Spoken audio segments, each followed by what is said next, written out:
O martelo do juiz ecoou como um trovão no salão abafado do Tribunal de Lisboa, cortando o ar carregado de tensão como uma lâmina afiada.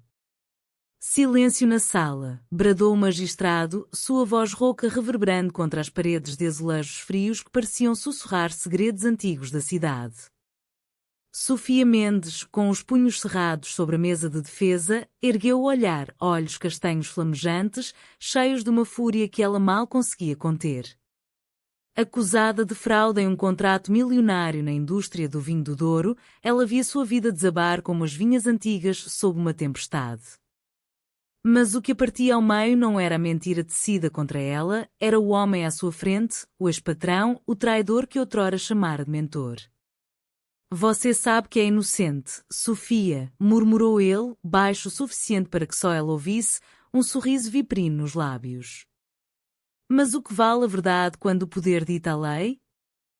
Nesse instante, a porta da sala se abriu com um rangido dramático e Inês Costa, a advogada que Sofia não via há 3 anos, entrou como uma rajada de vento do Atlântico, alta, determinada, com o casaco de lã preta esvoaçando e os cabelos pretos curtos emoldurando um rosto de traços afiados, herdados das mulheres fortes de Trás-os-Montes.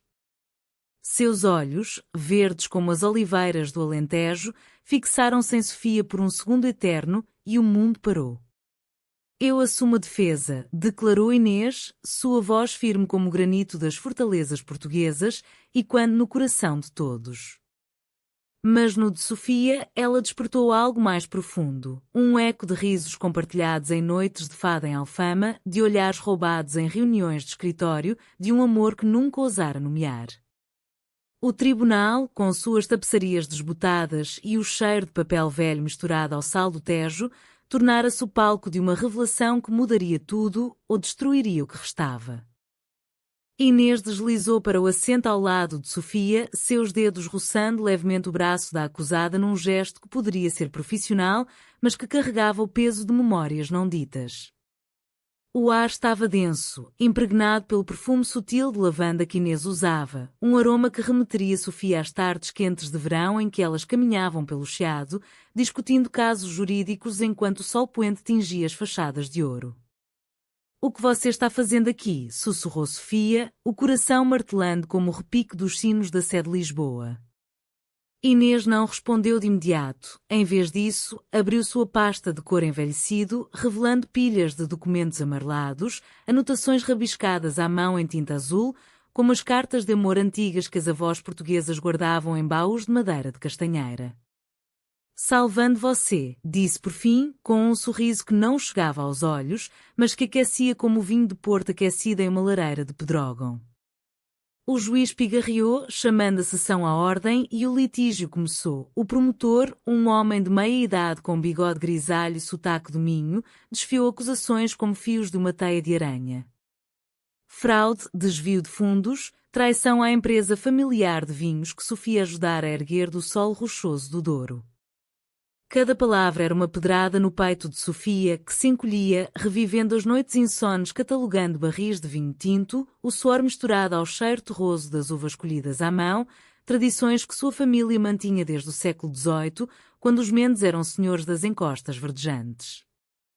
Enquanto o promotor gesticulava, Inês observava, anotando furiosamente, sua mente correndo como o Rio Douro em cheia. 3 anos antes, elas eram colegas na firma de advocacia Oliveira e Associados, um antro de ambição no coração de Lisboa, onde o café forte e as discussões acaloradas sobre o Código Civil eram o pão diário. Sofia, então uma estagiária brilhante de 25 anos, com um riso contagiante que lembrava as cantoras de fado de Coimbra, havia capturado o coração de Inês sem esforço. Inês, aos 28, já uma advogada júnior com cicatrizes de uma infância em lares adotivos no interior de Beira Alta, via em Sofia um farol, alguém que falava de raízes profundas, de festas de São João com fogueiras e sardinha assada, de missas ao domingo na igreja de São Roque.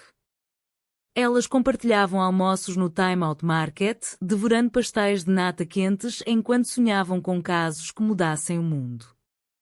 Mas o cruz de Inês era um segredo guardado como o tesouro dos piratas nas grutas de Benagil. Um olhar prolongado durante uma apresentação, um toque acidental ao passar um dossiê, noites em que Inês sonhava com os lábios de Sofia curvados em um beijo sob as estrelas de Óbidos. Sofia, por sua vez, sentia o mesmo, um formigamento no estômago como o azedume do vinho verde, mas o medo da sociedade portuguesa, ainda presa em tabus católicos e olhares julgadores das tias devotas, as mantivera em silêncio. Então veio a demissão de Sofia, forçada por um erro que não cometera, e Inês, promovida às pressas, vira-se sozinha, o vazio como silêncio após um fado triste. Agora, nesse tribunal que cheirava a história, paredes e quando julgamentos desde a era dos descobrimentos, Inês via a chance de redenção. Meritíssima, interveio ela, levantando-se com graça felina, minha cliente é vítima de uma conspiração orquestrada pelo réu, o Sr. Álvaro Nunes, que manipulou documentos para encobrir suas próprias irregularidades fiscais. Eu tenho provas, e-mails interceptados, testemunhas no Douro que jurarão pela honra de suas famílias. O juiz, uma mulher de cabelos grisalhos e olhos penetrantes como os de uma rainha medieval, ergueu uma sobrancelha. Provas sólidas, doutora Costa? Inês assentiu, o coração acelerado não só pela batalha legal, mas pela proximidade de Sofia, cujo joelho roçava o dela sob a mesa de madeira escura. A sessão prosseguiu com depoimentos. Um enólogo idoso de Pinhão, com mãos calejadas pelo sol, chorou ao descrever como Álvaro desviara lotes de vinho para exportações ilegais, culpando Sofia para salvar sua pele. Sofia, ouvindo, sentiu lágrimas quentes escorrerem, não de tristeza, mas de raiva pela traição de um homem que ela tratara como pai, ignorando os sussurros de sua mãe sobre os segredos sombrios dos Nunes. Inês, percebendo, estendeu a mão por baixo da mesa, entrelaçando os dedos com os de Sofia num gesto fugaz, elétrico. Aguenta, murmurou. Eu cuido de você. E nesse toque, o passado irrompeu, memórias de uma viagem de equipa Sintra, onde sob a chuva fina elas correram pelos jardins do Palácio da Pena, rindo como crianças, os corações batendo no ritmo das ondas do Atlântico. À medida que o dia se arrastava, o sol filtrava-se pelas janelas altas, pintando o chão de mármore com mosaicos dourados, como os de uma catedral gótica. Inês cruzava argumentos com o promotor, sua voz elevando-se em cadências poéticas, evocando a justiça como o fado, melancólica, mas resiliente. Em Portugal, terra de poetas e navegadores, a verdade não se afoga no Tejo, ela emerge, como Vênus das águas. A sala murmurou em aprovação e Sofia sentiu um orgulho feroz por aquela mulher que, anos antes, lhe emprestara um livro de Sofia de Melbreiner, sublinhando versos sobre amor proibido. Mas o conflito fervia. Álvaro, do banco das testemunhas, lançou um olhar venenoso a Inês, sussurrando para seu advogado algo sobre passado sujo. Sofia estremeceu. Ela sabia dos rumores na firma. Inês, outrora envolvida em um caso de assédio que a firma encobrira, forçando-a a mudar de cidade. Ele vai usar isso contra você, alertou Sofia durante o intervalo, no corredor estreito onde o eco de saltos altos misturava-se ao burburinho de funcionários judiciais bebendo bicas rápidas.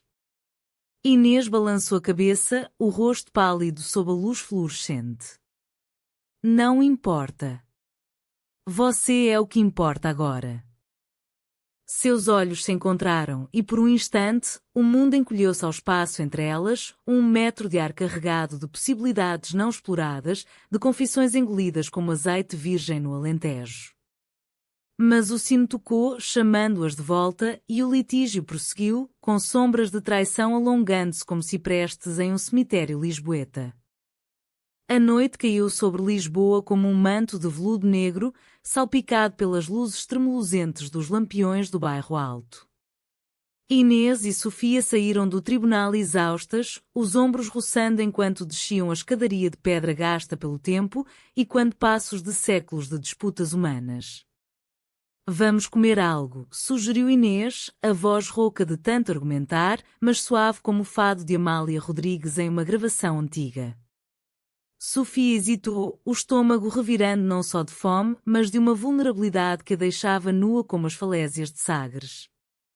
Eu não sei se aguento mais um dia assim. Mas Inês insistiu, guiando-a pelas ruas empedradas do Chiado, onde o ar cheirava a castanhas assadas e ao perfume de jasmim das varandas moriscas.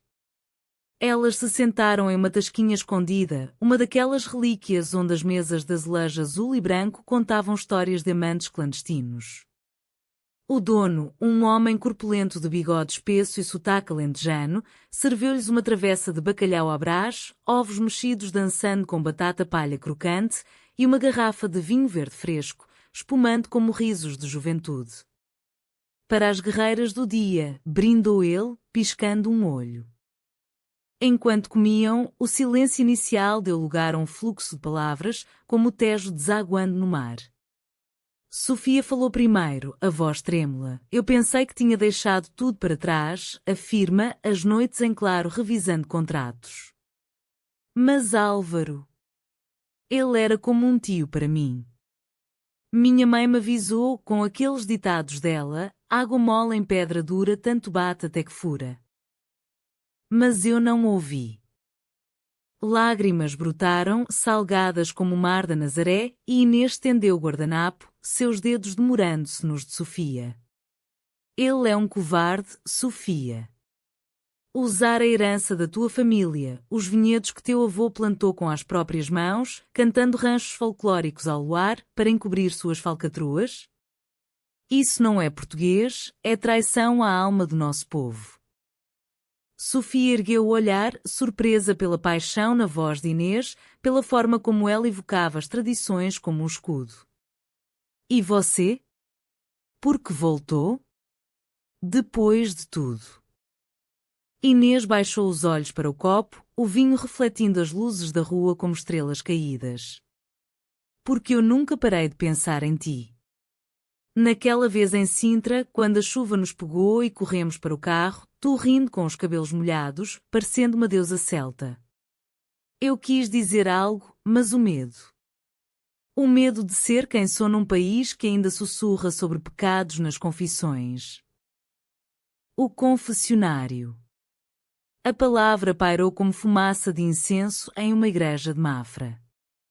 Sofia sentiu o peito apertar, ela mesma crescer em uma casa devota em Vila Real, onde as orações à Virgem de Fátima eram diárias e o amor entre mulheres era um tabu velado, discutido em sussurros nas festas de família com vinho do Porto e doces conventuais. Mas ali, sob o olhar de Inês, o tabu parecia distante como as ilhas dos Açores. Eu também sentia, admitiu Sofia, a voz um fio de seda. Todo dia no escritório, quando tu passavas e o teu perfume me envolvia, eu imaginava. Nós duas, caminhando pela praia da Rocha, mãos dadas ao pôr do sol, sem medo.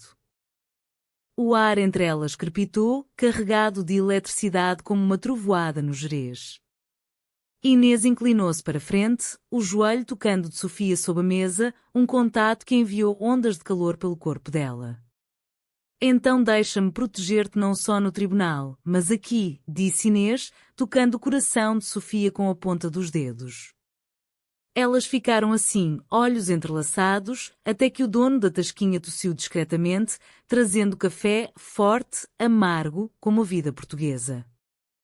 De volta ao apartamento de Inês, no bairro de Madragoa, com suas janelas de varandas de ferro forjado overlocando o Tejo cintilante, a conversa aprofundou-se.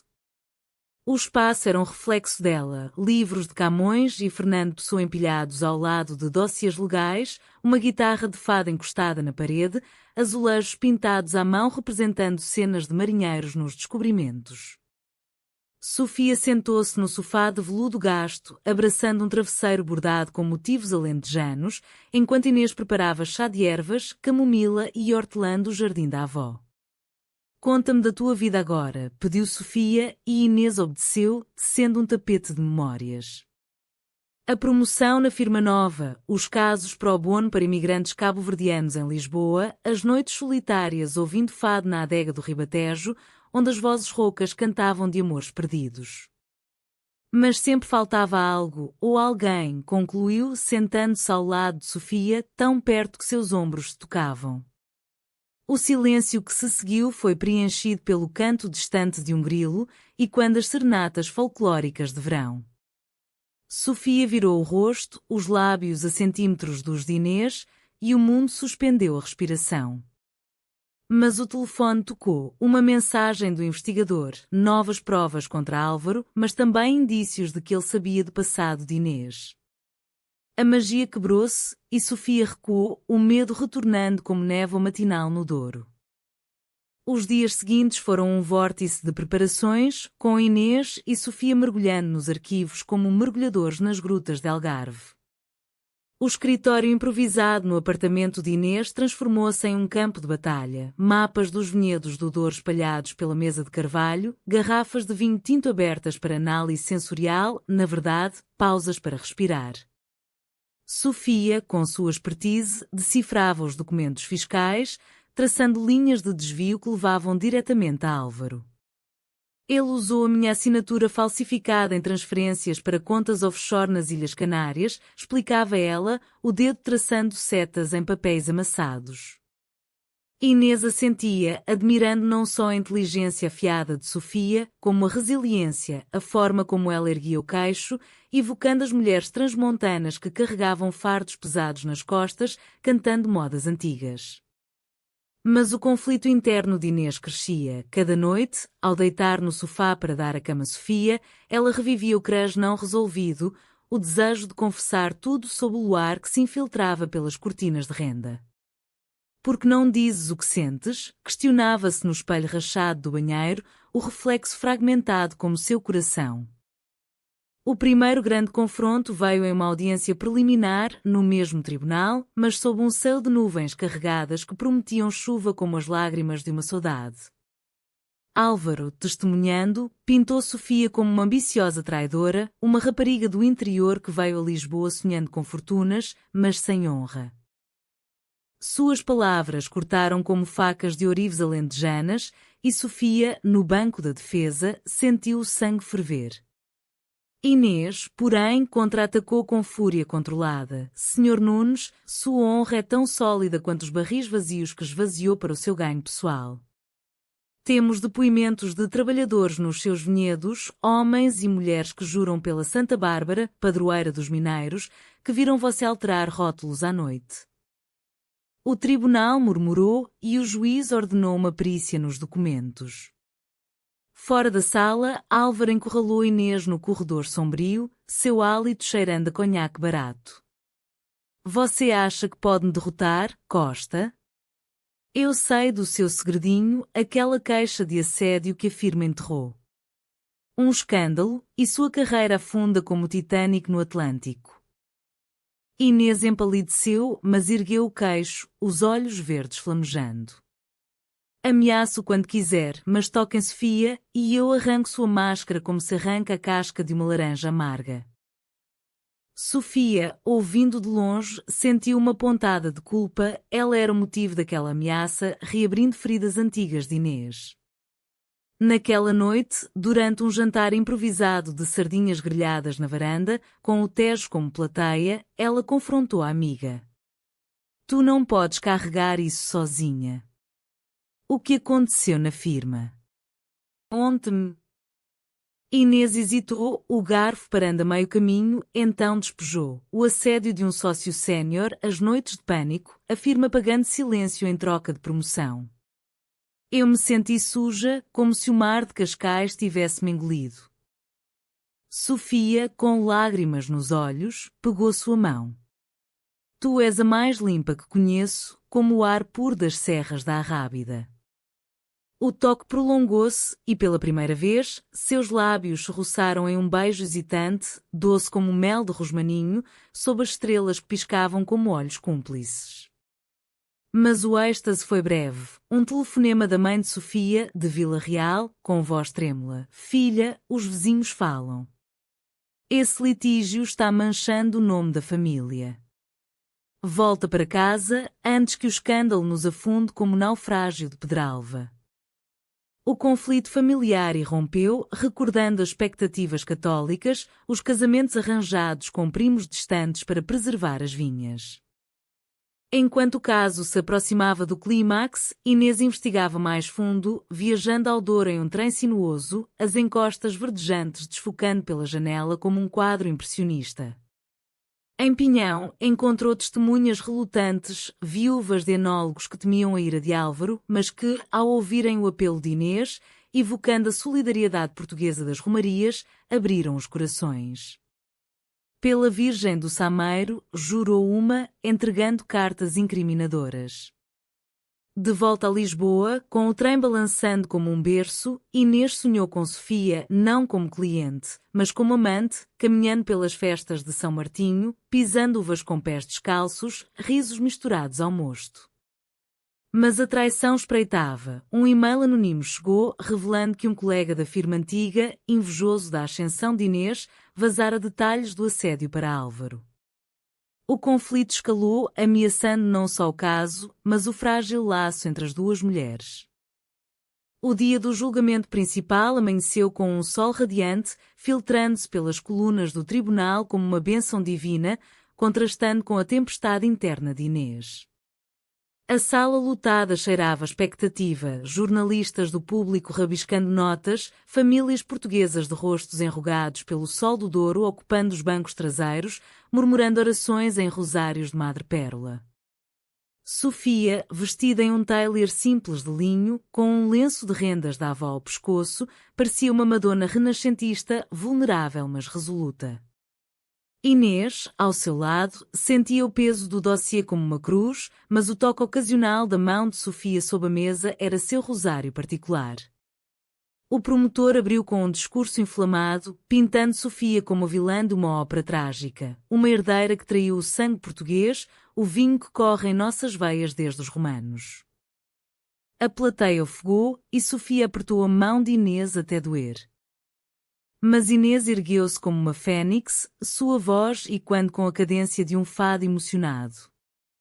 Meritíssima, este não é um caso de fraude. É uma sinfonia de mentiras tecida por um homem que teme a luz da verdade, como o vampiro das lendas transmontanas teme o sol. Ela apresentou as provas, os e-mails, as declarações juramentadas, até uma gravação clandestina de Álvaro admitindo o esquema em uma adega de Vila Nova de Gaia. O tribunal prendeu a respiração enquanto o áudio ecoava, a voz rouca dele, rindo com cúmplices sobre culpar a rapariga esperta. Sofia, ouvindo, sentiu o alívio misturar-se à náusea, era o fim da calúnia, mas o começo de algo maior. Então veio o contra-ataque. O advogado de Álvaro, um tubarão de óculos espessos, jogou a bomba. Doutora Costa tem histórico de instabilidade, uma queixa de assédio não resolvida, encoberta por conivência. Como confiar em sua defesa? Murmúrios explodiram como fogos de artifício na festa de São João e olhares voltaram-se para Inês, que empalideceu como giz. Sofia gelou, ela sabia, mas ouvir em público era como ser despida em uma praça de touros. Inês, tremendo internamente, mas com a postura de uma rainha de Alfama, enfrentou o fogo. Sim, eu fui vítima. Mas isso não me torna menos credível, torna-me mais humana, mais portuguesa, terra de sofrimentos que forjam heróis, como os de Essa de Queiroz. O juiz, tocada, permitiu que Inês continuasse, e nesse momento de vulnerabilidade, o crase irrompeu. Virando-se para Sofia, com a sala em silêncio atonito, Inês disse: Eu protejo você não só como advogada, mas porque te amo. Desde o primeiro dia no escritório, teu riso era meu farol no nevoeiro de Lisboa. E se a justiça inclui amor verdadeiro, então que o tribunal seja testemunha. Lágrimas rolaram pelo rosto de Sofia e ela, num impulso, pegou a mão de Inês abertamente, beijando-a diante de todos, um gesto simples, mas revolucionário, como o beijo de liberdade nas revoluções de 1820. A sala explodiu em aplausos mistos a sussurros chocados, mas o juiz bateu o martelo. Ordem. Mas prossigamos com dignidade. O clímax veio com o verdito, inocente. Álvaro, algemado, foi levado, seu império de vinhos desmoronando como castelos de areia em Matosinhos. Mas a vitória era agridoce. Fora do tribunal, repórteres cercaram-nas, flashes como raios, perguntas sobre o romance revelado. Sofia, abraçando Inês sob o sol do meio-dia, sussurrou: Tu arriscaste tudo por mim. Inês sorriu, os olhos brilhando. O amor é o maior litígio e nós vencemos. Elas caminharam pelo rocio, mãos dadas, ignorando olhares, sentindo o pulso da cidade pulsar com elas. Vendedores de castanhas, turistas encantados com os arcos manuelinos, o sino da Câmara Municipal e quando a aprovação. A euforia inicial deu lugar a sombras, como nuvens passando sobre as vinhas do Douro. A revelação no tribunal, embora libertadora, despertou o backlash social que ambas temiam. A mãe de Sofia, uma viúva devota de cabelos grisalhos presos em coque apertado, chegou a Lisboa de trem noturno, o rosto marcado pela viagem e pela fúria. O que fizeste, filha? Beijar uma mulher na frente de Deus e do mundo? Os Mendes são católicos desde os reis de Avis. Elas se encontraram em uma confeitaria do Chiado, o ar doce de pastéis de nata contrastando com a amargura das palavras. Sofia, com o coração partido, defendeu-se. Mãe, o amor não é pecado, é graça, como o vinho na Eucaristia. Mas a mãe, evocando visões de Fátima e maldições familiares, partiu chorando, prometendo deserdá-la, as vinhas, o legado de gerações, tudo pelo pecado de Sodoma. Inês, sentindo a culpa como um peso de chumbo, tentou consolar Sofia em noites de insônia no apartamento de Madragoa. Elas caminhavam pelo Tejo ao amanhecer, o rio murmurando segredos antigos, mas o silêncio entre elas crescia, pontuado por discussões. Talvez eu devesse ter ficado calada, confessou Inês uma manhã, enquanto preparava um café em xícaras de cerâmica pintada à mão. Agora te custa a família. Sofia, com olhos inchados, balançou a cabeça. Não, tu me salvaste. Mas o mundo. Ele morde como um cão raivoso em Évora. A traição maior veio de dentro. O colega invejoso da firma antiga, agora aliado de Álvaro, vazou detalhes íntimos do assédio de Inês para a imprensa, torcendo a narrativa para uma advogada instável buscando vingança lésbica. Jornais sensacionalistas estampavam manchetes: amor proibido no tribunal, justiça ou escândalo? Inês, lendo no metrô lotado, sentiu o estômago revirar, telefonemas de colegas distantes, olhares frios na rua. O Portugal progressista de 2025 ainda carregava espinhos medievais. O ápice do conflito explodiu em uma festa de vitória improvisada na adega do Fado, em Alfama, onde amigas comuns as convidaram para celebrar. O lugar, com suas paredes de azulejo contando histórias de marinheiros e amantes, enchia-se de vozes roucas cantando estranha forma de vida.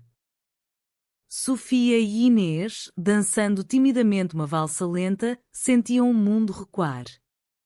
Mas então um homem embriagado, parente distante de Álvaro, aproximou-se, cuspindo insultos. Vocês são uma vergonha para Portugal. Mulheres como vocês deviam ser jogadas ao mar como ofrendas aos deuses pagãos.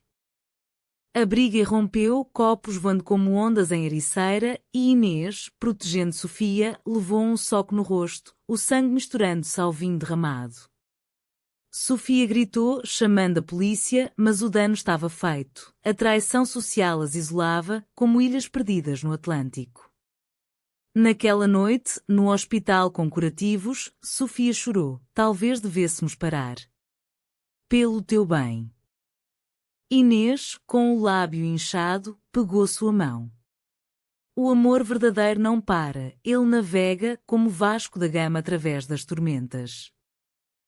A reconciliação veio devagar, em gestos humanitários. Inês aceitou um caso pro bono para uma associação LGBT em Porto, defendendo direitos de casais como elas, enquanto Sofia, reconectando-se com a mãe por cartas escritas à mão, cheias de poemas de Florbela Espanca sobre amores ousados, começou a curar as feridas familiares. Mas o clímax emocional veio em uma viagem ao Douro, onde Sofia levou Inês aos vinhedos ancestrais.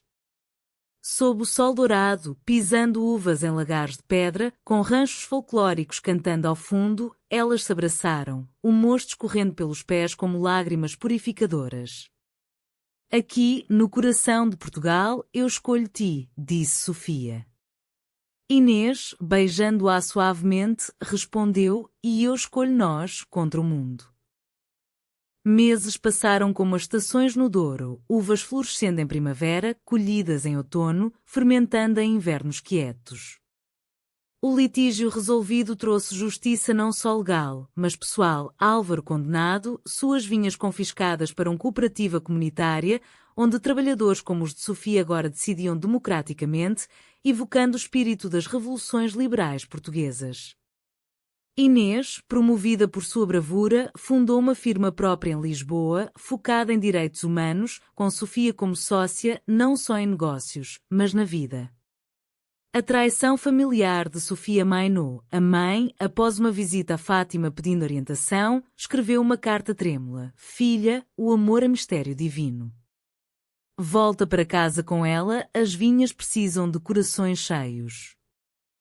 Elas foram, e em uma missa familiar em Vila Real, com o padre abençoando-as discretamente, o ciclo fechou-se, humanamente, sem fanfarra, como um fado que termina em esperança. O amor delas amadureceu como o vinho de Porto, profundo, encorpado, com notas de melancolia mas final doce. Elas compraram uma casa em Óbidos, a vila literária com muralhas medievais, onde liam Pessoa à lareira e plantavam um jardim de ervas aromáticas, louro para Vitória, alecrim para memória. Noites de fado em casa, com Sofia cantando com voz de veludo, Inês acompanhando na guitarra, ecoavam saudades transformadas em gratidão. O conflito passado, o litígio, a revelação, a traição, tornara-se o solo fértil para sua união, lembrando que em Portugal, terra de fados e descobertas, o amor verdadeiro é a maior justiça, não um verdito, mas uma jornada eterna pelo tejo da alma. E assim, sob o céu estrelado de uma noite de verão, com fogueiras distantes de São João piscando como promessas, Inês e Sofia dançaram na varanda, mãos entrelaçadas, o futuro desdobrando-se como as velas de uma caravela. Para sempre? Perguntou Sofia. Inês sorriu, os olhos verdes brilhando. Para sempre, como o mar ama a costa. O vento levou suas risadas, misturando-as ao canto eterno da nação, um hino de resiliência, paixão e amor sem fronteiras.